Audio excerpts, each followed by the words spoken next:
नमस्कार विद्यार्थी मित्रांनो, आपल्या सर्वांचं ऑनलाईन एज्युकेशनमध्ये स्वागत आहे।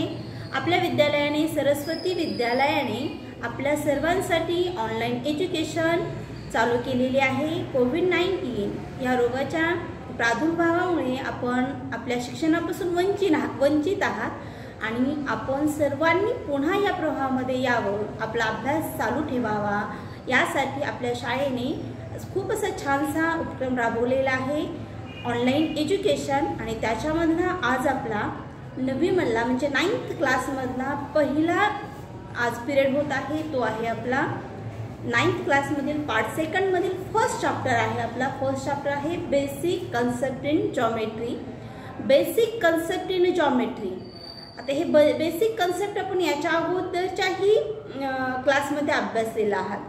ज्योमेट्री मध्ये बेसिक कन्सेप्ट इन ज्योमेट्री म्हटल्यानंतर पूर्ण पाठ हा कशावर येतो, तुमचा डिपेंड असतो फिगरवरती। आणि फिगर म्हटल्यानंतर पहिला त्याच्यामध्ये स्टार्टिंग होते, तेच कशापासून स्टार्टिंग होते रे, तर ती स्टार्टिंग होते पहिली आपली पॉइंट। याच्यामध्ये पॉइंट हा डिनोट केलेला आहे, दर्शविलेला आहे।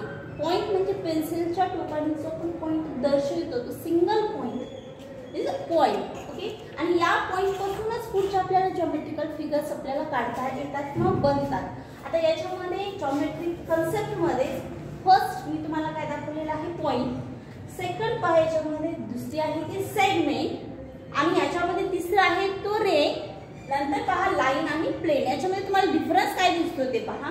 सेगमेंट म्हणल्यानंतर रेषाखंड, याच्यामध्ये पहा सेगमेंट मध्ये जी लाईन दिली आहे याच्यामध्ये जे दोन पॉइंट्स आहेत ते दोन पॉइंट काय आहेत, एक लिमिट आहे, त्याला एक मर्यादा आहे, त्याच्यानंतर हे सेगमेंट पुढे वाढत नाही। ठीक आहे, या पॉइंट पासून दोन्ही पॉइंटला एंड आहे, एक ठराविक लिमिट पर्यंत जे वाढते त्याला आपण काय म्हणतो, सेगमेंट म्हणतो। रे ही एका पॉइंट पासून स्टार्ट होते, परंतु सेकंड पॉइंट जो असतो त्याची सेकंड त्याला काय म्हणते आपल्याला, सेकंड जो पॉइंट आहे तो कसा असतो, अनलिमिट असतो, तो पुढे कितीही वाढू शकतो, त्याला लिमिटेशन नसतं। म्हणूनच इथे तुम्हाला काय दाखवलेलं आहे, इथं ॲरो दाखवलेला आहे, हा असतो आपला रे। नंतरच्या फिगरमध्ये काय आहे, लाईन। याच्यामध्ये तुम्ही ऑब्झर्व केलं तर याच्यामध्ये तुम्हाला काय दिसते पहा, लाईन। याच्यामध्ये पहा लाईन मध्ये दोन्ही पॉइंट तुमचे कसे आहेत, अनलिमिटेड आहेत, म्हणजे याच्यामध्ये आपण लाईन ही काउंट करू शकत नाही, पण त्याच्यामध्ये सेगमेंट मात्र काउंट करू शकतो। आता लाईन याच्यामध्ये तुम्हाला लास्ट पॉइंट कोणताही डिनोट करता येणार नाही, कारण याच्यामध्ये दोन्ही साईड ॲरो असल्यामुळे काय होणार, लाईन कशी असते दोन्ही साईडला अनलिमिट काय करते रे, ग्रोथ करते किंवा पुढे तशीच वाढत जाते, त्याला आपण काय म्हणतो तर लाईन म्हणतो। आणि नेक्स्ट पॉइंट मी तुम्हाला दर्शविलेला आहे प्लेन। आता प्लेन म्हटल्यानंतर तुम्हाला जनरली फिगर आपण या पद्धतीने दर्शवितो। प्लेन कशाने डिनोट केलं जातं, तर प्लेन ही पी ने डिनोट केलं जातं। आणि प्लेन म्हटल्यानंतर एक plane flat surface area, just एवढंच आपण त्याच्यामध्ये एक्सप्लेन करू शकतो, त्याला आपण काय म्हणतो तर प्लेन असं म्हणतो। आणि सगळ्यात महत्त्वाचं तुम्हाला सांगायचं म्हणजे जे काही आपली लाईन असेल, सेगमेंट असेल, प्लेन असेल, ह्या सर्व फिगर्स म्हणजे आपल्याला काय सांगता येईल, द सेट ऑफ पॉइंट्स, म्हणजे सर्व पॉइंट ह्या किंवा सर्व फिगर ह्या कशाचे सेट आहेत, तर पॉइंटचे सेट आहेत। सेट म्हणजे काय, सेट म्हणजे समूह, संच किंवा आपल्याला त्याला ग्रुप म्हणता येईल। म्हणजे सर्व ज्या फिगर बनलेल्या आहेत त्या सर्व फिगर्स कशापासून बनलेल्या आहेत, आपल्या पॉइंट पासून। म्हणजे सेगमेंट बनलेली आहे ती पॉइंट अटॅच करून किंवा जॉईन करून प्रत्येक पॉइंट पासून सेगमेंट बनते।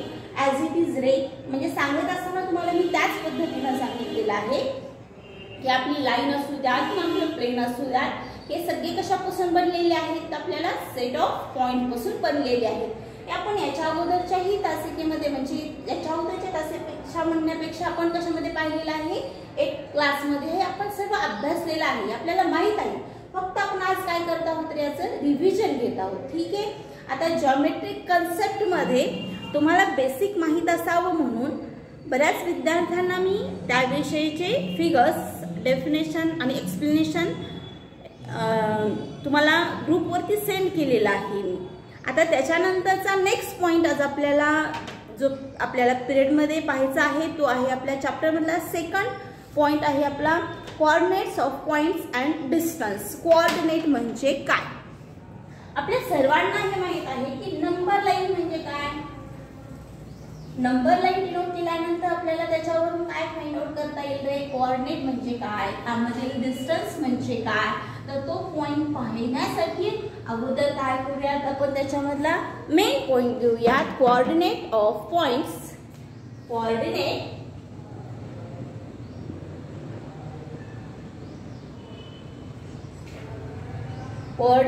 Of points. Coordinates of points. कशाचे कोऑर्डिनेट्स? तर पॉइंटचे कोऑर्डिनेट्स अँड डिस्टन्स.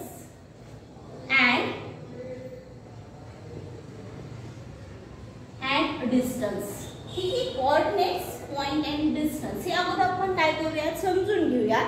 आता याच्यामध्ये ते एक्सप्लेन करण्यासाठी किंवा समजून घेण्यासाठी आपण काय करूयात, फर्स्ट ऑफ ऑल कोऑर्डिनेट आणि पॉइंटसाठी आपण एक नंबर लाईन ड्रॉ करूयात.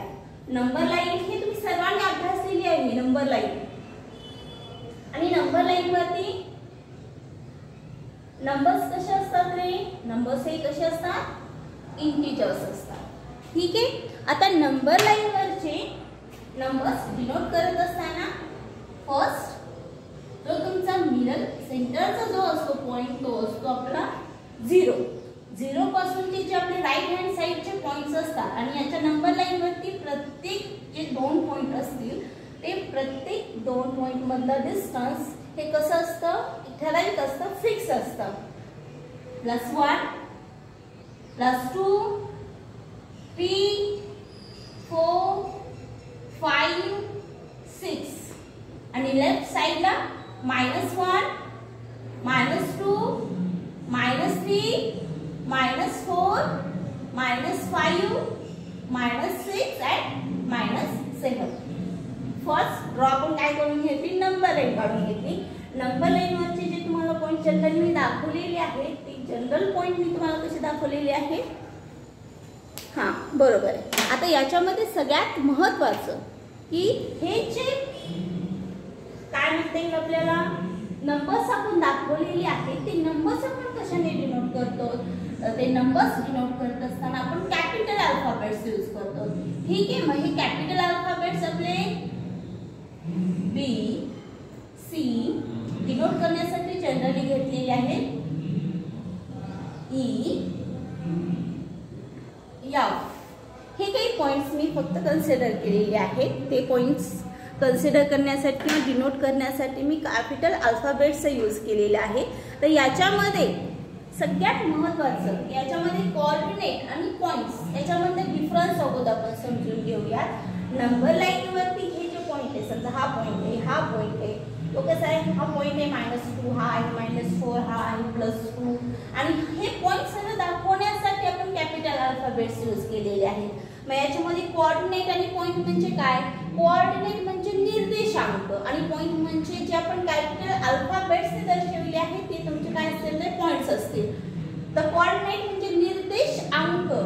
कोऑर्डिनेट म्हणजे -7 -6 हे जे आहे ते त्याचे कोऑर्डिनेट झाले. म्हणजे for example first of all मी काय घेतलं समजा घेत असताना आपण घेऊयात पॉइंट A. ओके. आता पॉइंट A सेकंड पॉइंट झाला पॉइंट B. हे काय झाले रे आपले? पॉइंट झाले. आणि या पॉइंटचे आपल्याला काय काढायचे आहेत? कोऑर्डिनेट्स. सेकंड आपण घेऊयात कोऑर्डिनेट्स. आता फर्स्ट कोऑर्डिनेट घेत असताना पॉइंट A चा कोऑर्डिनेट मी घेत असताना काय घेते पहा. पॉइंट A चा कोऑर्डिनेट्स कोणता आहे? पॉइंट A चा कोऑर्डिनेट +1. ठीक आहे. सेकंड पॉइंट B चा कोऑर्डिनेट. पॉइंट B चा कोऑर्डिनेट कोणता आहे? पॉइंट B कुठे दिसते आपल्याला? इथे दिसते. म्हणजे त्याचा कोऑर्डिनेट किती आहे? निर्देशांक किती आहे? बरोबर आहे. किती आहे? 3. कोऑर्डिनेट्स 4. आता याच्यामध्ये कोऑर्डिनेट आणि कोऑर्डिनेट्स. कोऑर्डिनेट म्हणजे निर्देशांक. एकपेक्षा जास्त असेल तर जनरली कोऑर्डिनेट्स यूज केले जातात. Coordinate is 1 4. फक्त तुम्हाला हे लक्षात यायला महत्त्वाचं आहे की याच्यामध्ये पॉइंट कोणता आहे, कोऑर्डिनेट कोणता आहे हे अगोदर आपण समजून घेऊयात. त्याच्यानंतर ते डिस्टन्स कसं फाइंड आउट करायचं ते आपण पाहूया. ठीक आहे. याच्यामध्ये सर्वांच्या लक्षात आलं असेल की ज्यावेळेस आपण नंबर लाईन एखादी दिलेली असेल तर त्या नंबर लाईन वरती पॉइंट कोणते आहेत आणि कोणते कोऑर्डिनेट आहेत ठीक आहे. तर याच्यामध्ये आपले पॉइंट्स असतील ABCDEF, हे आपले काय असतील ते पॉइंट असतील. म्हणजे कॅपिटल अल्फाबेट जे असतील ते आपले पॉइंट असतात आणि ते कॅपिटल अल्फाबेट्स ज्या नंबर लाईननी दर्शविले जातात, डिनोट केले जातात, ते आपले कोऑर्डिनेट्स असतात. कोऑर्डिनेट जनरली त्याला आपण म्हणतो निर्देशांक. निर्देश म्हणजे दर्शविणे, अंक म्हणजे अंक किंवा संख्या. सो निर्देशांक हे सर्वांच्या लक्षात आलं असेल. त्याच्यामध्ये हे +1 नाहीये, हे काय आहे 1 4 कोऑर्डिनेट अँड पॉइंट. आता याच्यानंतर आपण नेक्स्ट पॉइंट पाहूया. कोऑर्डिनेट झाला आपला, पॉइंट झाला आणि सेकंड पाहायचं आहे आपल्याला डिस्टन्स. डिस्टन्स म्हणजे अंतर, हे सर्वांना माहिती आहे किंवा आपण जनरली काय म्हणूया डिस्टन्स सोबतच आपण डिफरन्स जरा घेऊयात, कारण तुम्हाला थोडं समजायला इझी जाईल.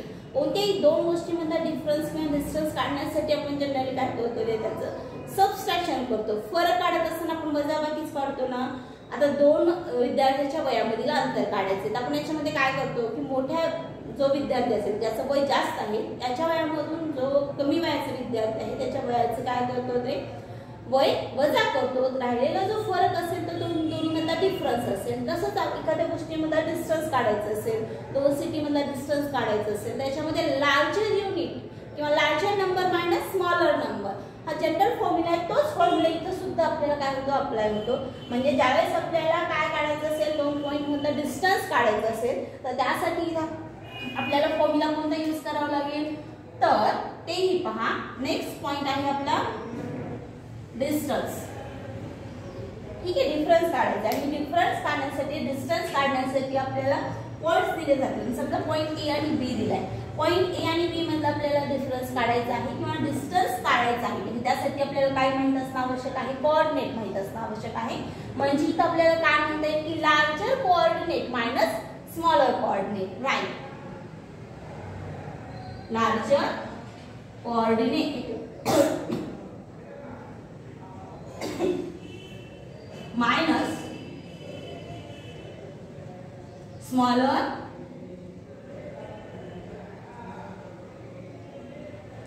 Larger coordinate minus smaller coordinate. अगदी सोपा आणि तुम्हाला समजेल असा खूप सोपा फॉर्म्युला आहे. हा फक्त सर्वांनी लक्षात ठेवायचा. ठीक आहे, मग त्यावर आधारित एक एक्झाम्पल आपण घेऊया. आता याच्यामध्ये पॉइंट्स कोऑर्डिनेट जे दिलेत तेच फक्त याच्यामध्ये यूज करते. म्हणजे तुम्हाला समजायला अगदी थोडंसं काय होईल त्यात थोडं इझी जाईल. आता आपण डिस्टन्स काढूया. डिस्टन्स काढत असताना आपण डिस्टन्स कशामध्ये घेऊया तर कशामध्ये घेऊया डिस्टन्स पॉइंट ए आणि बी मध्ये घेऊया. डिस्टन्स इज डिनोटेड बाय, आता डिस्टन्स काढण्यासाठी काय करतो अपॉन डी. ठीक आहे, कशामधलं काढायचे दोन पॉइंट मधलं डिस्टन्स काढायचे. कोणत्या दोन पॉइंट मधलं डिस्टन्स काढायचे आपल्याला ए आणि बी या पॉइंट मधलं डिस्टन्स काढायचे. ठीक आहे, distance of point A and point B. आता पॉइंट मध्ये आणि तिथं कॉमन. ठीक आहे, लेंथ घेतलेली नाही, काय केलं फक्त डिस्टन्स घेतले ए अँड बी. मग याच्यामध्ये आपल्याला पुन्हा तेच करायचे की डिस्टन्स काढत असताना पुन्हा त्याचे कोऑर्डिनेट्स पहा. पॉइंट ए चा कोऑर्डिनेट मोठा आहे का पॉइंट बी चा कोऑर्डिनेट मोठा आहे. म्हणजे लार्जर कोऑर्डिनेट कोणता आहे तर आपला 4 आहे. ठीक आहे, सो मग याच्यामध्ये आपण काय लिहूया की 4 स्मॉलर कोऑर्डिनेट कोणता आहे -1. सो किती मिळालं आपल्याला 3. सो आपल्याला distance between any two points याच पद्धतीने फाइंड आउट करता येईल. So distance between point A B is equal to किती असणार आहे 3. ठीक आहे, हे सर्वांच्या लक्षात आलं असेल. याच पद्धतीने आपल्याला काय पाहायचं आहे. आणखीन एखादा एक्झाम्पल तुम्हाला हवं असेल तर आपण सोडून घेऊया. चला आता आपण काय घेऊया distance of point B and E घेऊया. कशामधलं पॉइंट बी आणि ई मधला डिस्टन्स काढायचे आपल्याला. सेकंड एक्झाम्पल मी याच्यामध्ये घेते. एक्झाम्पल मध्ये डिस्टन्स ऑफ पॉइंट कोणता घेतला आपण डी ई. घेत असताना डी आणि ई चे कोऑर्डिनेट्स पहा. डी चा कोऑर्डिनेट कोणता आहे, ई चा कोऑर्डिनेट कोणता आहे.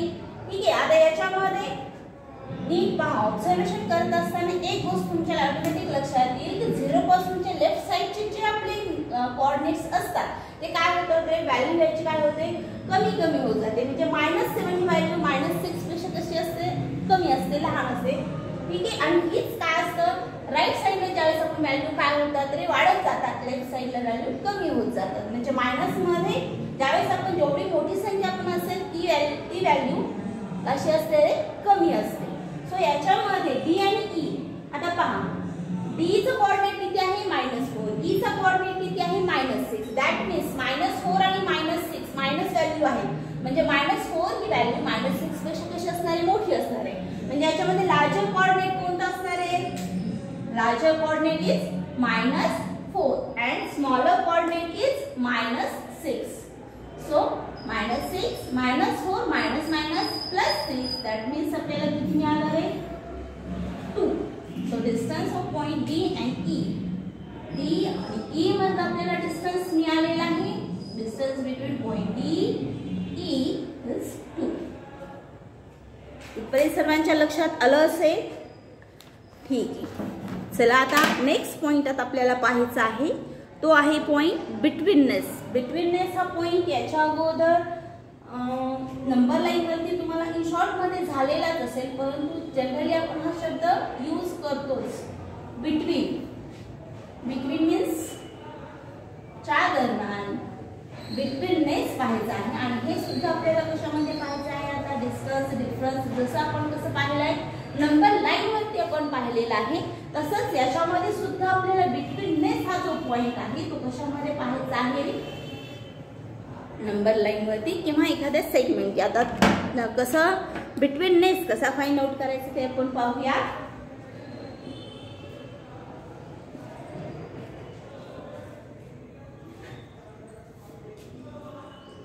Betweenness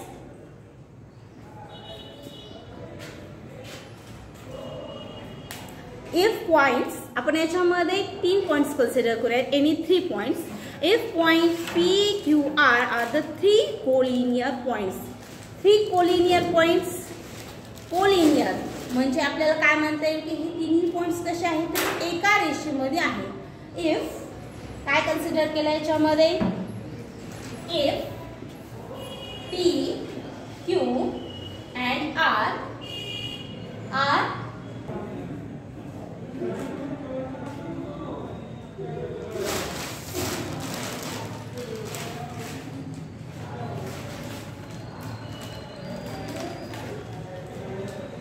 betweenness. If point P Q R are 3 collinear points. Collinear points एक रेषीय, जे पॉइंट्स कसे असतात तर एकाच रेषेवरती असतात त्याला आपण काय म्हणतो, कोलिनियर पॉइंट्स. ठीक आहे, आता कोलिनियर पॉइंट मध्ये आपल्याला बिटवीननेस फाइंड आउट करायचं. मग याच्यामध्ये बिटवीननेस मध्ये सुद्धा महत्त्वाचं पॉइंट P Q R म्हणजे point P dash Q dash R. That means point Q is between a point P R. Point Q हा P आणि R च्या कशा आहे दरम्यान आहे, बिटवीननेस आहे. म्हणजे एक्सप्लेन करत असताना किंवा ज्यावेळेस आपल्याला याचं डिस्टन्स फाइंड आउट करायचं असेल तर त्यावेळेस आपण ते कसं लिहू शकतो. So distance of largest segment याच्यामध्ये आपल्याला कोणती मिळणार आहे, PR is equal to distance of PQ plus distance of QR. म्हणजे याच्यामध्ये ज्यावेळेस आपली लार्जेस्ट सेगमेंट PR ही आहे, याची लेंथ किंवा याचं डिस्टन्स हे कशा एवढं यायला पाहिजे, PQ प्लस QR याच्या एवढं जर असेल तरच आपण काय सांगू शकतो की point Q is between point PR. याच्यामध्ये आपल्याला आणखी 3 कंडिशन्स सांगता येतील. ही झाली आपली first condition. Then second condition याच्यामध्ये आपल्याला काय सांगता येऊ शकते, point P is between point QR as it is. Point P is between point QR. That means distance of point QR is equal to distance of point QP plus distance of point PR. That means इथं सुद्धा आपल्याला ते सांगता येईल की ज्यावेळेस distance कशामधला QR मधला distance हे कसं असेल, QP प्लस PR एवढं असेल तरच पॉइंट P हा पॉइंट QR च्या दरम्यान असेल. That means point P is between point QR. Is the second possibility. And third possibility, point R is between point QP. That means point R is between point QP. So distance of QP is equal to distance of QR plus distance of R P. So इथेही आपल्याला ते सांगते की ज्यावेळेस distance QP म्हणजे QP मधील जे distance आहे ते कशामुळं QR प्लस RP एवढं जर असेल तरच आपण काय सांगू शकतो की point R is between point QP. ठीक आहे, इथपर्यंत सर्वांच्या लक्षात आलं असेल. आज आपण कोणते पॉइंट्स पाहिलेले आहेत एकदा फक्त रिवाइज करते. बेसिक कन्सेप्ट इन जॉमेट्री मध्ये आपण पाहिलेले पॉइंट आहेत. बेसिक कन्सेप्ट इन जॉमेट्री त्याच्यामध्ये पॉइंट, लाईन, सेगमेंट, रे, प्लेन हे आपण पाहिलेलं आहे. सेकंड पॉइंट आपण पाहिला होता coordinates of point and distance. त्याच्यामध्ये कोऑर्डिनेट म्हणजे काय, पॉइंट म्हणजे काय, डिस्टन्स आपण कसं फाइंड आउट करतो त्यासाठीच एक जनरल फॉर्म्युला मी तुम्हाला एक्सप्लेन केला आहे. आणि लास्ट पॉइंट आपण पाहिला आहे बिटवीननेस. ठीक आहे, चला यावरती आधारित असलेले एक्झाम्पल्स तुम्हाला सेंड केले जातील. सॉल्व करा, अभ्यास करा, काळजी घ्या.